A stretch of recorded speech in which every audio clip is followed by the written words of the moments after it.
കേരളത്തിന്റെ അടുത്ത മുഖ്യമന്ത്രി ആര് എന്ന ചോദ്യമാണ് ഇപ്പോഴും അന്തരീക്ഷത്തിൽ നിലനിൽക്കുന്നത്. അതിനുത്തരം നൽകേണ്ടത് കോൺഗ്രസ് ആണ്. ഏറ്റവും നിർണായകമായ നീക്കങ്ങളിലേക്ക് കോൺഗ്രസ് കടക്കുമ്പോൾ ഇപ്പോഴിതാ ബിനോയ് വിശ്വം മാധ്യമങ്ങളെ കാണുകയാണ്. പ്രത്യേകിച്ച് ഈ തെരഞ്ഞെടുപ്പിൽ ഇടതുപക്ഷത്തിന് വലിയ തിരിച്ചടി നേരിടുമ്പോൾ എന്താണ് CPIക്ക് പറയാനുള്ളത്? അതൊരു ഗൗരവപ്പെട്ട വെല്ലുവിളിയാണ്. അത് കേരളത്തിൽ മാത്രമല്ല, ഇന്ത്യയിലകത്തിൽ സംഭവിച്ചിട്ടുണ്ട്.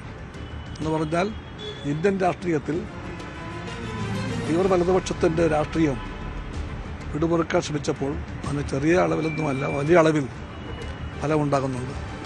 അതിന് ഇന്ത്യയിലെമ്പാടുമുള്ള ഇടതുപക്ഷ ശക്തികൾ, മതേതര ശക്തികൾ എല്ലാ തരത്തിലും ഗഹനമായി പഠിച്ച് മുന്നോട്ട് പോകാനുള്ള സമരങ്ങളുടെയും സംഘടനാ പ്രവർത്തനത്തിൻ്റെയും എല്ലാ വഴികളും ആരായും.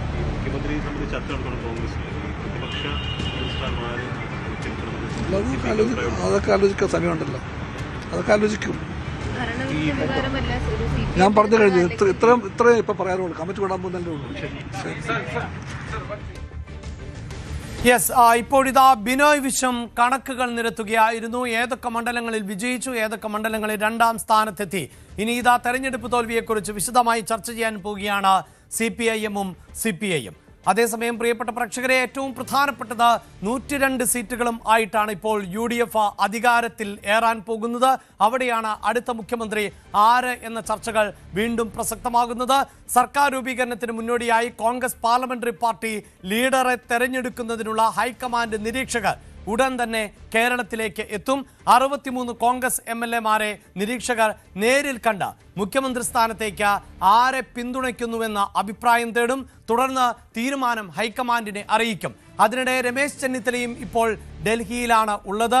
കോൺഗ്രസ് അധ്യക്ഷൻ ഉൾപ്പെടെയുള്ളവരുമായുള്ള കൂടിക്കാഴ്ചകൾ ഏറെ നിർണായകം എന്നാണ് നമുക്ക് മനസ്സിലാക്കാൻ സാധിക്കുന്നത്. വാർത്തയുടെ വിശദാംശങ്ങളുമായി ഡാൻ കുര്യൻ ആണ് ചേരുന്നത്. ഡാൻ, മുകുൾ വാസനിക്കും അജയ് മാക്കനും കേരളത്തിലേക്ക് എത്തുന്നു. അതേസമയം കേരളത്തിൽ മുഖ്യമന്ത്രി ചർച്ചകളിൽ ഉയർന്നു കേൾക്കുന്ന പേരുകളിൽ ഒന്നാണ് രമേശ് ചെന്നിത്തല. ചെന്നിത്തല ഡൽഹിയിലെത്തിയിരിക്കുന്നു. എന്തൊക്കെയാണ് ഇപ്പോൾ കോൺഗ്രസിൽ നടക്കുന്നത്, ഡാൻ?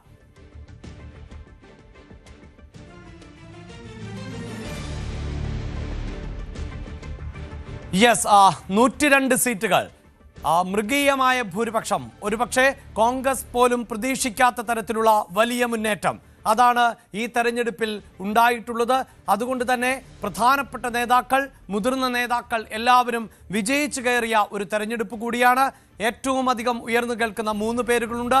അതിൽ ഒന്ന് രമേശ് ചെന്നിത്തല, മറ്റൊന്ന് VD സതീശൻ, ഒപ്പം KC വേണുഗോപാൽ. ഇവരിൽ ആരെയാണ് MLA-മാർ തുണയ്ക്കാൻ പോകുന്നത്? അത് അറിയുന്നതിന് വേണ്ടിയാണ് നിരീക്ഷകർ കേരളത്തിലേക്ക് എത്തുന്നത്. അതേസമയം ഈ പേരുകളിൽ ഒന്ന് രമേശ് ചെന്നിത്തലയുടേതാണ്. രമേശ് ചെന്നിത്തല ഇപ്പോൾ ഡൽഹിയിലുമാണ്. ഡാൻ, എന്താണിപ്പോൾ കോൺഗ്രസിനകത്ത് നടക്കുന്ന ചർച്ചകൾ, നീക്കങ്ങൾ?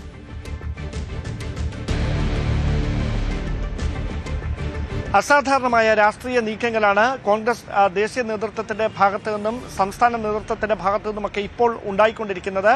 നമുക്കറിയാം, സൈബർ ഇടങ്ങളിൽ KC വേണുഗോപാലിനും VD സതീശനും രമേശ് ചെന്നിത്തലയ്ക്കും വേണ്ടി ചേരിതിരിഞ്ഞ് പ്രവർത്തകരും അനുഭാവികളും വലിയ തരത്തിൽ പ്രചാരണം കൊഴുപ്പിക്കുന്നതിനിടയിലാണ് MLA-മാരുടെ പിന്തുണ ആർക്ക് ആണ് എന്ന് വ്യക്തമായി അറിയുന്നതിന് വേണ്ടി അജയ് മാക്കാനും മുകുൾ വാസ്നിക്കും ഉടൻ തലസ്ഥാനത്തേക്ക് എത്തുന്നത്. അവിടെ 63 കോൺഗ്രസ് MLA-മാരെ നേരിൽ കണ്ടുകൊണ്ട് ഇവരുടെ പിന്തുണ ആർക്കാണ് എന്ന് അറിയാനുള്ള ശ്രമമായിരിക്കും ഈ ഹൈക്കമാൻഡ് പ്രതിനിധികൾ നടത്തുക. അതേസമയം VD സതീശൻ ദേശീയ നേതൃത്വത്തിന് മുമ്പിൽ വ്യക്തമാക്കിയിരിക്കുന്നത് MLA-മാരോട് രഹസ്യമായി ഓരോരുത്തരെയായി അടച്ചിട്ട മുറിയിൽ കാണാൻ ഇവർ തയ്യാറാകണമെന്ന ആവശ്യം VD സതീശൻ മുമ്പോട്ട് വെച്ചിട്ടുണ്ട്. അത് ഒരുപക്ഷെ ഹൈക്കമാൻഡ് അംഗീകരിക്കാൻ തന്നെയാണ് സാധ്യത.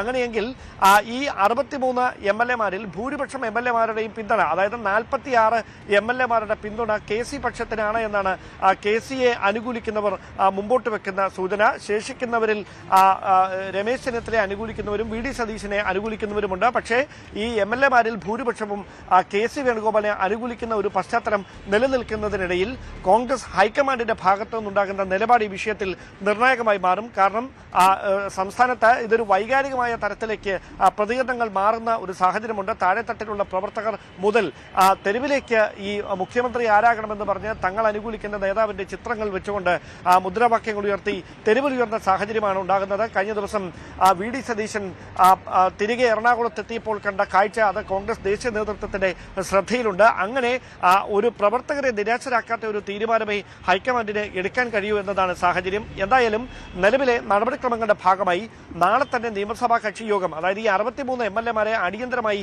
തിരുവനന്തപുരത്തേക്ക് വിളിച്ചു വരുത്തി അവരിൽ നിന്ന് നേരിട്ട കാര്യങ്ങൾ ചോദിച്ച് മനസ്സിലാക്കിയതിനു ശേഷം തിരുവനന്തപുരത്ത് വെച്ച് തന്നെ നിയമസഭാ കക്ഷി യോഗം ചേർന്ന് അതിലെ വിവരങ്ങൾ കൂടി ഹൈക്കമാൻഡിനെ മുകുൾ വാസ്നിക്കും അജയ് മക്കാനും ധരിപ്പിക്കും. അതിനുശേഷമായിരിക്കും സംസ്ഥാനത്തെ മുതിർന്ന നേതാക്കളെ ഹൈക്കമാൻഡ് ഡൽഹിയിലേക്ക് വിളിപ്പിക്കുക. ഡൽഹിയിൽ വെച്ച് ഹൈക്കമാൻഡ് പ്രതിനിധികളുമായി ഈ കാര്യങ്ങളെല്ലാം വിശദമായി മുതിർന്ന നേതാക്കൾ ചർച്ച ചെയ്യും. പിന്നീട് ഗാന്ധി കുടുംബം എടുക്കുന്ന നിർണായകമായ തീരുമാനമായിരിക്കും സംസ്ഥാനത്ത് മുഖ്യമന്ത്രി കസേരയിലേക്ക് ആര് എന്ന ചോദ്യത്തിന് വ്യക്തമായ ഒരു ഉത്തരം നൽകുക. അവിടെ രാഹുൽ ഗാന്ധിയുടെയും സോണിയാഗാന്ധിയുടെയും നിലപാട് തന്നെ നിർണായകമായി മാറും എന്നാണ് വിലയിരുത്തപ്പെടുന്നത്. എന്തായാലും മഹാരാഷ്ട്രയുടെ ചർച്ചകൾക്ക് വേണ്ടിയെന്ന് പറഞ്ഞുകൊണ്ട് രമേശ് ചെന്നിത്തല ഇന്ന് രാവിലെ ഡൽഹിയിലേക്ക് തിരിച്ച ഒരു സാഹചര്യമുണ്ട്.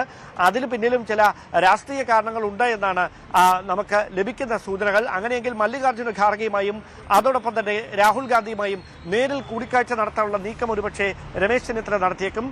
ഇപ്പോൾ പുറത്തുവരുന്ന സൂചനകൾ അനുസരിച്ച് ഒരു വിഭാഗം നേതാക്കൾ KC വേണുഗോപാൽ ദേശീയ തലത്തിൽ തന്നെ തുടരണമെന്ന നിലപാട് ഹൈക്കമാൻഡിനെ അറിയിക്കുമെന്നാണ് മനസ്സിലാക്കാൻ കഴിയുന്നത്. അതേസമയം MP-മാരുടെ പിന്തുണ കൂടി അല്ലെങ്കിൽ MP-മാരുടെ അഭിപ്രായം കൂടി ഹൈക്കമാൻഡ് പ്രതിനിധികൾ തേടും സംസ്ഥാനത്ത് എത്തുമ്പോൾ എന്നാണ് മനസ്സിലാക്കാൻ കഴിയുന്നത്. അതിൽ തന്നെ പ്രവർത്തക സമിതി അംഗങ്ങളായ ശശി തരൂരും K സുധാകരനും എടുക്കുന്ന നിലപാടും വളരെ പ്രധാനപ്പെട്ടതാണ്. അതോടൊപ്പം മുൻ KPCC അധ്യക്ഷന്മാർ, മുതിർന്ന കോൺഗ്രസ് നേതാക്കൾ എന്നിവരിൽ നിന്നെല്ലാം വിവരങ്ങൾ ആരായും. സംസ്ഥാനത്തെ ഏറ്റവും തലമുതിർന്ന കോൺഗ്രസ് നേതാവായ AK ആന്റണിയുടെ നിലപാട് കൂടി ഹൈക്കമാൻഡ് പ്രതിനിധികൾ ഈ വിഷയവുമായി ബന്ധപ്പെട്ട് തേടും. അതിനുശേഷമായിരിക്കും അതിൽ നിന്നെല്ലാം ഉരുത്തിരിയുന്ന അഭിപ്രായങ്ങൾ കോൺഗ്രസ് ദേശീയ നേതൃത്വത്തെ ഈ പ്രതിനിധികൾ അറിയിക്കുക. അവർ നൽകുന്ന വിവരങ്ങളുടെ അടിസ്ഥാനത്തിലായിരിക്കും സംസ്ഥാനത്തെ മുതിർന്ന നേതാക്കളെ ഡൽഹിയിലേക്ക് വിളിപ്പിച്ച് ഒരാഴ്ചക്കകം കേരളത്തിന്റെ അടുത്ത മുഖ്യമന്ത്രി ആരാകണമെന്ന കാര്യത്തിൽ അന്തിമമായ ഒരു ധാരണയിലേക്ക് കോൺഗ്രസ് ദേശീയ നേതൃത്വം എത്തുക. കൂടുതൽ വാർത്തകൾക്ക് News 18 Keralam YouTube channel subscribe ചെയ്യുക.